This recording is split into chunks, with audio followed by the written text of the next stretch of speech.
দেখো ফ্রেন্ড, ছেলেটার কি জ্বর এসছে। ছেলেটার শরীর মোটে ভালো নেই। হঠাৎ করে পরশুদিন রাত্রির থেকে তেড়ে জ্বর, পটি আর বমি করছে। এখন আমি জল পটে দিচ্ছি, খালি কান্না করছে। শরীরটা একদম মোটে ছেলেটার ভালো নেই।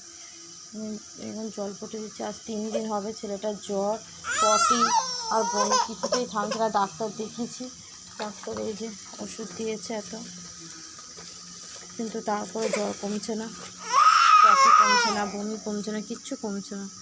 যাদের তোমাদের ছোট বাচ্চারা আছে তোমরা তো জানবে এই সময় কি দাঁত বেরানোর সময় পটি হয় কি না। সবাই বলছে যখন দাঁত বেরাবে তাই পটি বমি এরকম হতেই পারে।